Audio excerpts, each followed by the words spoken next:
We are months away from the general election, but advocates for blind Hoosiers are now already raising concerns about privacy issues with absentee ballots.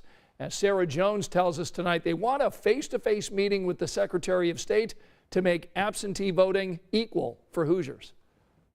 A record number of Americans are expected to vote by mail this year due to the pandemic. People who are blind or visually impaired are more reliant on touch to get to and from places, so obviously there are health concerns about going to a polling place. The pandemic has brought the issue of absentee voting equality to the forefront. I am visually impaired myself, so for me to be able to request an absentee ballot, I can do that certainly. But when I get that ballot, it's a paper ballot. For somebody who's blind or visually impaired, there's not an accessible way for you to complete the ballot. And that's where privacy becomes an issue. I have to request my husband to assist me. Or you can vote by traveling board. It is available to people who have a disability and their caregivers. It's a bipartisan board, and they will come to your home and help you complete your ballot. So again, there's those concerns about being able to cast your ballot independently and privately because somebody else is having to do that for you. The National Federation of the Blind of Indiana says they've sent a joint letter to the Secretary of State requesting a face-to-face meeting to discuss how to make mail-in voting more equal for the blind.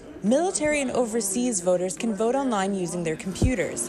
Blind voters say sharing this technology would be a game changer. Menu, Lisa Carter, heading level 3. Because there's already technology that can read text out loud. It is available to do a confidential transaction in banking. I would believe that that would also be available with voting. Legal action has been filed in Michigan, New York, and Pennsylvania asking for this technology. All options right now are on the table. The main thing is we would like to work with the Secretary of State's office to facilitate and make this happen for the blind of the state of Indiana.